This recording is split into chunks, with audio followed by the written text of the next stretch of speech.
Hello, everyone. Welcome to today's webinar on Evolve and Expand Fashion SME to Conglomerates. And this webinar is proudly brought to you by the Africa Fashion Noir. So we'll be starting right now. Okay, so today I'm going to be going over like the introduction. You guys will be able to understand the transition, what it means to have a conglomerate, what makes a business a small, medium sized enterprise, and also how a fashion SME can expand and evolve over time. And you would also get practical key steps to take in evolving and expanding. The purpose of this webinar is, it's aimed toward bridging the gap between the global market approach and the expansion of fashion SMEs in Africa. So if you're running a fashion business and you're like, okay, I want to expand, I want to evolve over time, I want my business to become like, the global businesses. So the global markets, what is it that they're doing right? What is it that they're doing right that they've been able to grow over time? Fashion is generally an evolving industry. For the idea of fashion businesses, when you hear about fashion businesses, structured fashion businesses, it goes back to 1858, when the first modern fashion designer, that's Charles Frederick Watts, he started a structured business. So fashion has evolved from couture to ready to wear to conglomerates. Like I said, is like super ever like evolving, and over the years, conglomerates and holding companies have emerged as the highest point of success for a lot of the brands that we look at. So we hear about luxury brands. Everybody wants to, wear Gucci, wear Valentino. Most of all these brands are a part of conglomerates, and some of these brands are conglomerates. So in the African markets, based off of where the African market is, a lot of Nigerian businesses started, I would say SMEs, for fashion SMEs, they started between like, let's say 10 years ago, 15 years ago. So fashion businesses is a new initiative, like it's new to be an entrepreneur in the African markets. For the global markets, the idea of businesses goes back to, like centuries, decades. It goes back to 100 years ago. But for the African market, for the Nigerian market, this is something that is new. This is something that is novel. Okay, so moving to the next slide, Fashion Law is dedicated to providing legal and business support for the advancement of fashion businesses in Nigeria and Africa at large. Provide legal and business solutions for fashion businesses, SMEs in Nigeria and Africa at large. So we go beyond, the traditional legal services, and we are your strategic partner, and we are generally invested in the success of, fashion businesses in Nigeria and Africa at large. My name is Annie Oti. I am a lawyer called to the bar in Nigeria, and I have a vast experience in the fashion and in the luxury sector. I wouldn't talk too much about my experience. I feel that with this webinar, all the knowledge that will be gotten from this webinar would be beneficial, and you guys would, let's say, testify to the experience. So expected results. I feel that by being a part of this webinar, every fashion entrepreneur in this webinar that is a part of this webinar would, experience or gain an insight toward what it means to truly evolve and expand. Also, for businesses, you will be able to identify and mitigate business and legal risks that could impact your business growth. What does it mean to move from a fashion SME to a conglomerate? Before we can move into or transition into a conglomerate, it's important that we understand what a conglomerate is. So a conglomerate is, for fashion businesses, is a large corporation that owns and manages multiple fashion brands and companies. So this conglomerate operates on a global scale, and often it's, there are like several businesses, several brands that make up, a conglomerate.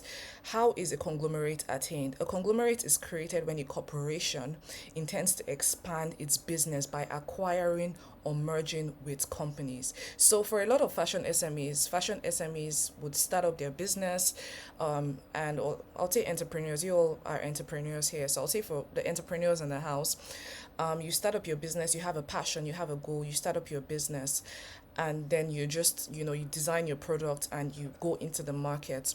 But oftentimes in developing a conglomerate, there is something called an exit strategy, which I will talk about, as I move past like several slides. So, but for the fashion industry, the idea of conglomerates, the idea of mergers and acquisition became a subject in the mid 1980s in the international global market, like I mentioned earlier. So, the international market went from couture, ready to wear, and a lot of businesses, like I would say, like our faves, I'm going to give examples eventually, have become a part of conglomerates over time. And this was achieved through like strategic mergers and acquisition. So, it has definitely, like, the idea of conglomerates have become an increasing essential feature to companies, looking to achieve rapid growth and become competitive in the global fashion industry. Like I mentioned earlier, exit strategy. How is a conglomerate attained? I mentioned an exit strategy. So for a lot of entrepreneurs, the idea of starting a business is from a point of passion. Then eventually sometimes you realize, okay, this is a business, this is profitable. Nobody can ever run their business forever. And a successful business is a business that, has a plan for continuity. So do you have a plan to ensure that your business would grow over time? An exit strategy is a planned approach that business owners, investors, like if you have an investor in your business, an investor wants to be aware that you have an exit strategy. So, business owners, entrepreneurs here, it's important that you have an idea what your exit strategy might be. So, an exit strategy is a planned approach that a business owner or investor uses it to sell they sell their ownership in a company or dispose their investments, ensuring the most favorable outcome in terms of financial gain or minimizing loss. So there are several ways to, exit a business. There is the management buyout. For some business owners, they'll build their company to a certain point and then they sell their businesses to the existing management team. So a management team can be the CFO, the team that has like shares in the company, and then the business owner maybe sells his own shares to the management team. Then there's also the form of family succession. For a lot of businesses in the international markets, the system that was applied in developing these businesses over time, a lot of these international businesses are 100 years old, 150 years. A lot of them are 100 plus or 50 plus years old. And what the system that they applied is family succession, that is passing the business on to a family member. So I added Hermes, Prada, Gucci. I don't know if anybody has seen the House of Gucci, but I feel the House of Gucci is a great example. Then there are like other forms of like say the exit strategy. We have the initial public offering, and this is where a business is taken public and the shares are being sold on the stock exchange. Then there is liquidation. This is where the owner of a business just decides, okay, I'm going to close off the business and I'm going to sell off its assets. Then mergers and acquisition. Mergers and acquisition is what leads up to a conglomerate. It's what leads up to a conglomerate. And mergers is, combining, where a company combines with another company to form an entity. So then we also have acquisition. This is where a company is acquired by another company. This might involve the business owner, selling and leaving the company entirely, or staying and having like a reduced or a minority shares in the company, or staying in a reduced role. So moving on to the next slide, to the twofold advantages of mergers and acquisition. The parent company, which is the conglomerate, get certain benefits. For a conglomerate to want to acquire a company, the company has to have tangible and intangible assets.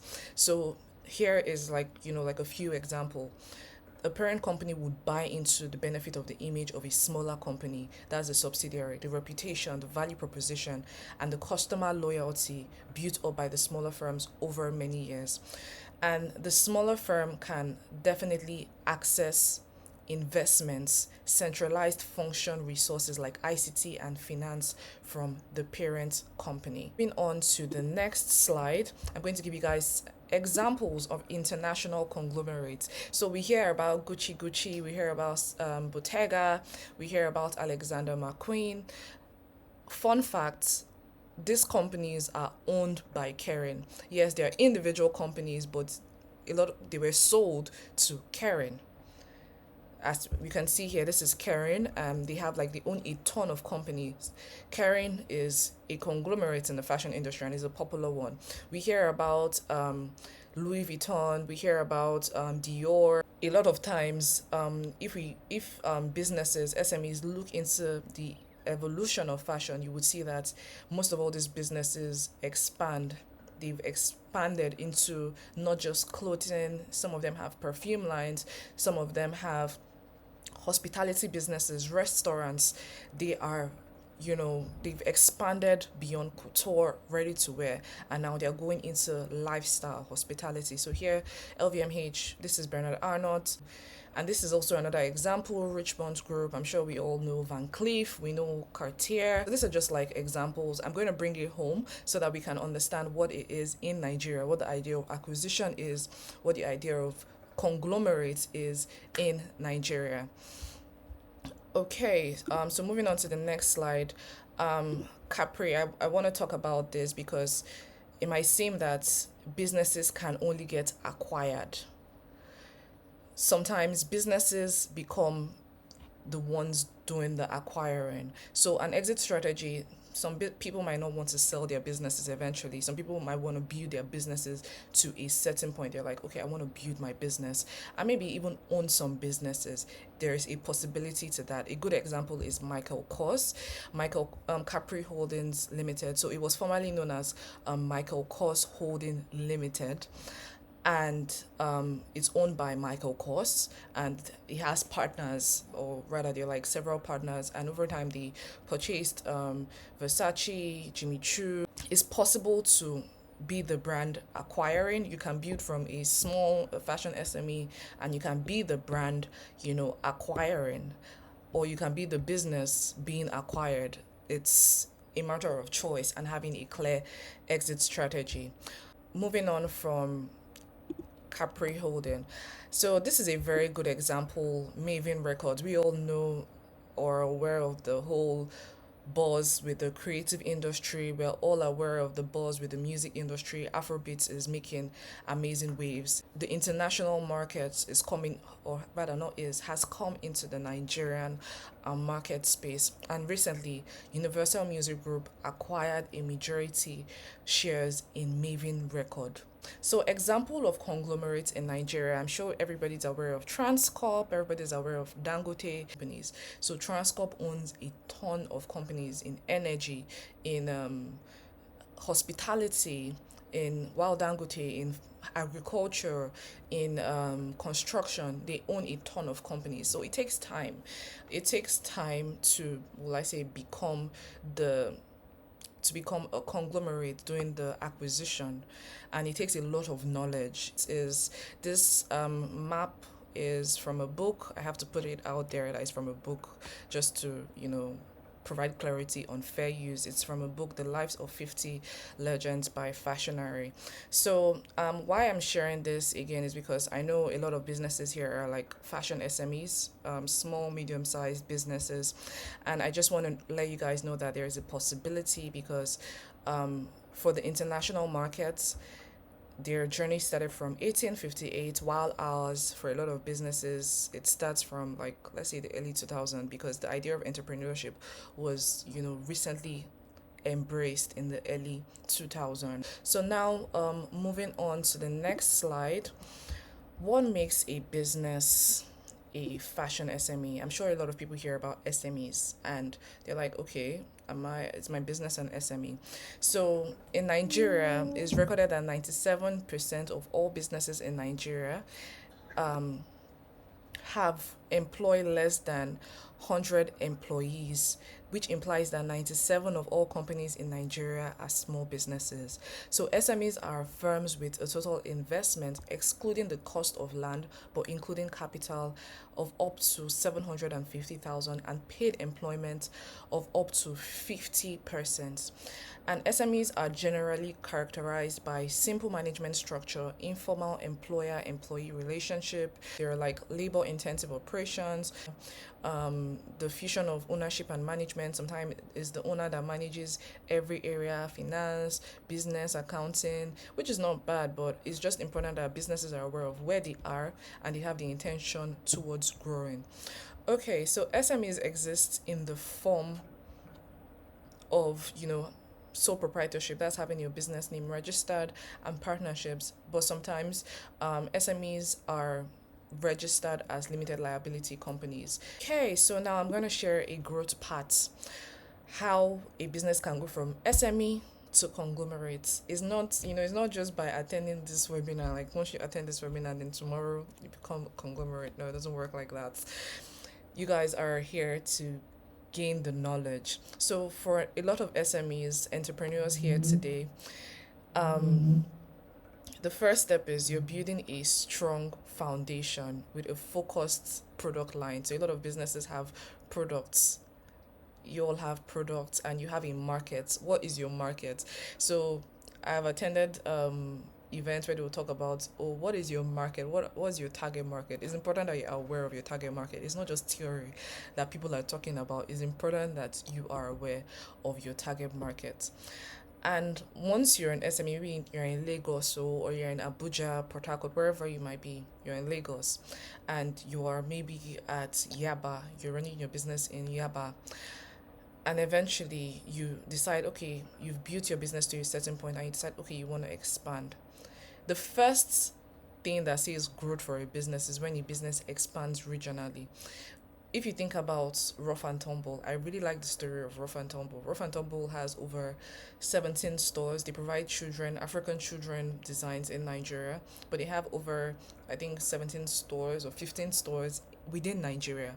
So for a business to grow, you have to expand regionally. So what plans do you guys have to expand regionally, nationally? You need to have diversified product offerings. You need to have a strategy of expansion.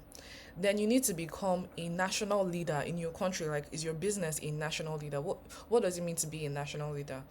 Businesses like Rough and Tumble, when you hear about Miss K has expanded into like several stores. They're online. They have a clear expansion strategy. You look at those businesses, you look at Miss K, you look at Rough and Tumble, you can see a clear direction towards growth, a clear direction towards these businesses having assets. So next off, national leaders.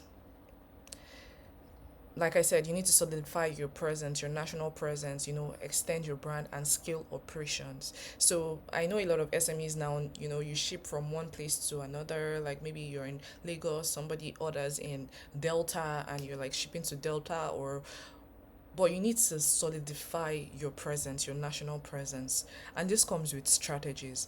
Then from when you have a solid presence in the country and then your profits are steady or your finances are steady, then you can think about, okay, maybe I want to diversify my enterprise. So as a business owner, you're like, okay, then because you have built your business to a certain point, you might want to build your business portfolio, and then you're thinking, okay, I want to acquire businesses. This is the point a lot of businesses get to, and then they decide, okay, I want to acquire businesses. Then at this point, they're like, okay, I want to innovate and expand globally. Next up, we have conglomerates. Okay, so I'm just going to go to the next slide. I think, okay, yeah, so this is an example of a company, a conglomerate. So you can get to the point of being a conglomerate or being the company acquiring other businesses, and then you decide that you want to sell. For instance, Michael Kors Holding Limited, which is now Capri Holding Limited, is being acquired or is being acquired. It's still in progress. So for a business, you can decide, okay, I want to build a conglomerate, but then maybe eventually I would want to sell. It's a decision that you all can make over time. So for every business, businesses have assets. I'm sure everyone is aware of, okay, you register a company, you register your business, it becomes a separate entity from you. So you are on your own and your business is on its own. Businesses are supposed to build their asset portfolio over time. Like, what assets do you have in your business? And this is what a business would buy into. This is what, maybe as you build your business, this is what you decide that, okay, I'm going to acquire over time.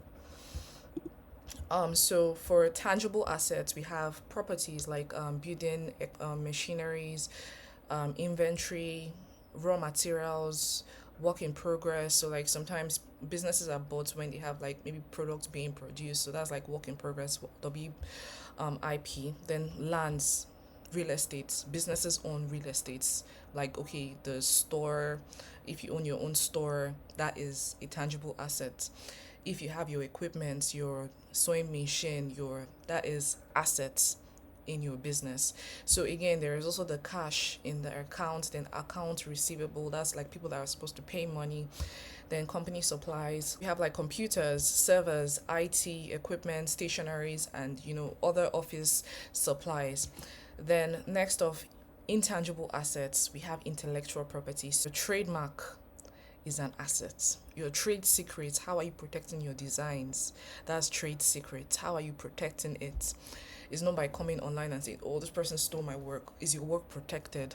Once your work is in the public domain, it's in the public domain. And then protection can be very limited. Enforcing your protection can even be very limited. So you need to have a strategy of protection before you even put out your designs. And even for your brand, you're building a brand-based business, you need to have your trademark registered. Is your trademark registered? Do you have your copyrights? Then brand equity. With all the marketing strategies that you put out, or the marketing documents, with all the sponsored ads, you're building reputation. You're building customer loyalty. That is why it's important to register your brand. A lot of businesses make money off franchising, off licensing, because they built their brand equity over time. People think about Louis Vuitton, they think about luxury. People think about Gucci, they think about luxury. And this idea, this intangible asset, oftentimes is licensed, franchised for millions. Then there is like the customer relationship. What's your customer relationship like? Software, technology, what is your database? What system do you have? These are intangible assets. And I also talked about the tangible assets. So moving forward, for a lot of fashion SMEs, sometimes there is the idea that, okay, they're not getting investment. How can they get investment? And I've had this conversation with investors, I've had this conversation with, investment companies. And I just decided to share this with every entrepreneur here. For every entrepreneur to be aware why a traditional investor, a traditional venture might say, nah, I'm not going to invest in a fashion SME. By evolving and expanding, by being intentional about your growth paths, by being intentional about the type of assets and how you're managing your resources, it is possible that fashion SMEs can grow and can scale beyond the idea of being too small to access traditional ventures or corporate capital investments. And what is the reason why SMEs are considered to be too small? For investors, I've heard investors say there is the idea of risk. There's a lot more risk for fashion SMEs than with established organizations. Exit strategy. A lot of fashion SMEs don't have exit strategies. Like, oh, is your family are you building for family succession, management buyout? What are you building for? Or how are you building your business? Do you think that your business might be acquired? These are things that businesses need to think about. Then scalability concern. SMEs operate in a small region, and then you're not really intentional about expanding and scaling intentionally, opening stores. How can a fashion SME evolve and expand? You need to strengthen your brand identity, you need to optimize product development, networking and partnership is really important. You need to have your legal and regulatory compliance management team, customer relationship management, financial planning, management and investment, and you need to be able to expand your sales channel. So I'm going to just go to the next slide, which is more detailed. For you to strengthen your brand identity, what is your brand's core value, the mission, the target audience? Have you developed a brand style? Your logo. Your logo is an asset. You see Gucci, you see Prada, you see all these businesses, Chanel. The logo is an asset that businesses need to be aware of. Have you registered your trademark? As you register your trademark, you're protecting your assets. I mentioned it being an intangible asset.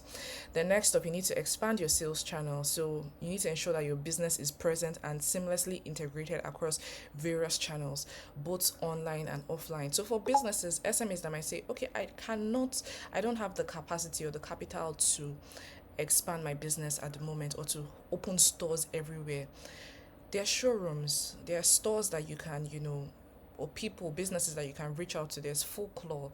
There are several Gendaya, Industry Africa, that has like a platform that businesses can put their fashion SMEs can put their businesses on to reach a broader market.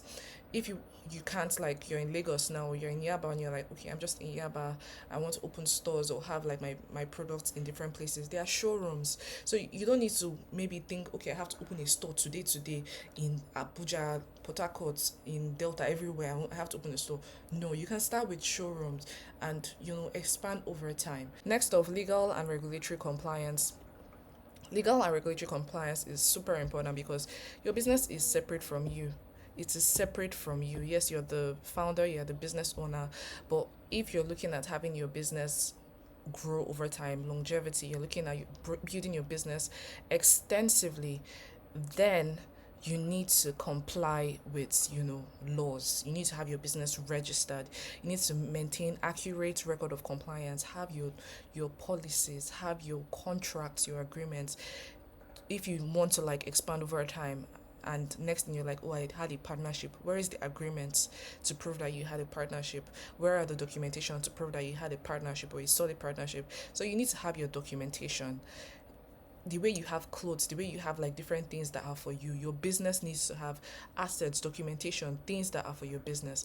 Next up, you need to optimize your product development. Does your product have a standard operation procedure? Do you have a standard operation procedure for your business?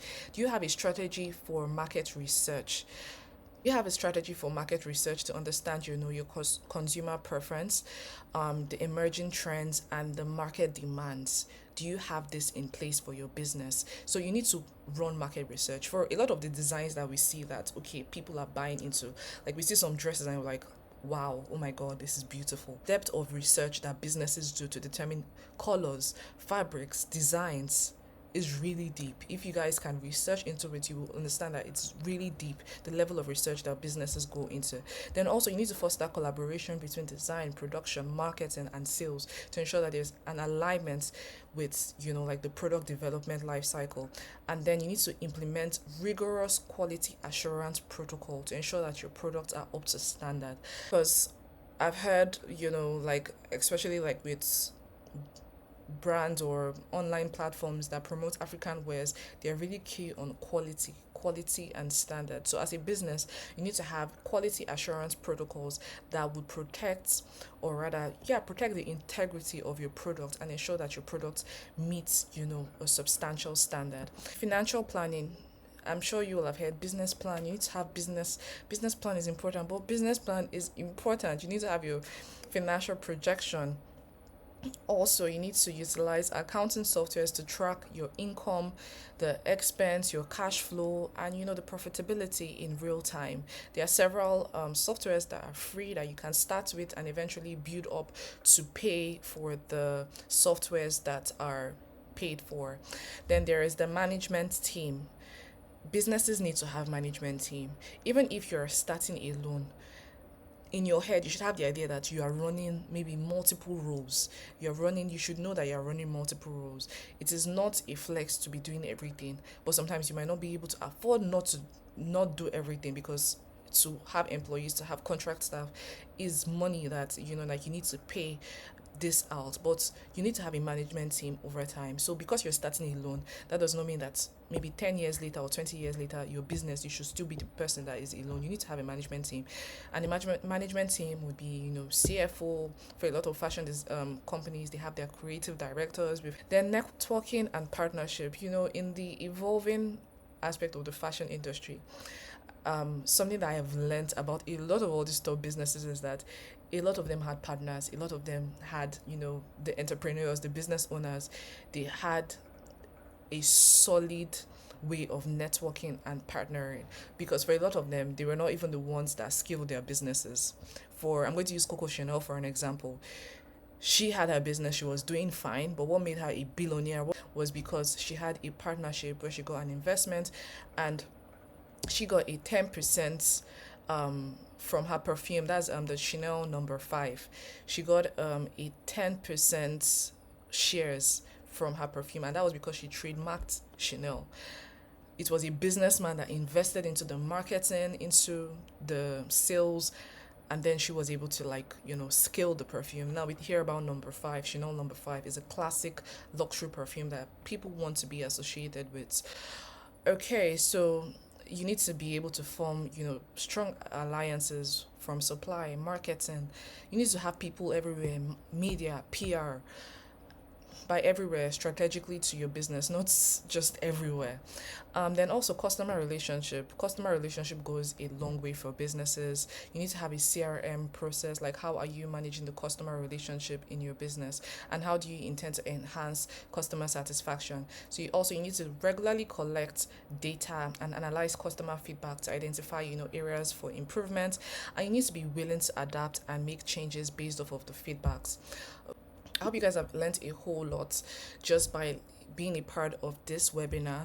And just to give a brief introduction of the SME business and legal consultation, the idea of scaling a business can be really complex and it can be a challenging journey. And while today's session has provided a broad overview, I understand that each business has its own unique challenges and needs. And personally, as someone deeply learned in the field, I am passionate about helping fashion SMEs expand and evolve. So we have the SME legal and business consultation. The SME consultation is primarily for SMEs in fashion, and it is made very affordable with the goal of supporting fashion businesses in Nigeria, because, like I said, businesses have a long way to go, but there's a possibility for great expansion.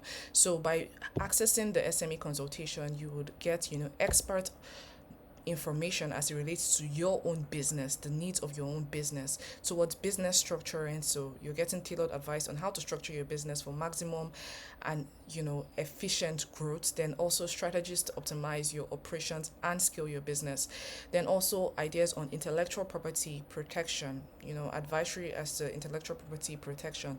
And you get detailed strategies for leveraging your IP to gain a competitive advantage, contract advisory, management structuring, and so much more. So this is something that I would encourage each and every one of you to definitely look into. I'm going to be sharing the link for those that are interested in the SME consultation. You can also, you know, click on the link and make your booking. This brings me to the end of this webinar. I really hope it has been insightful. I really hope it has been helpful.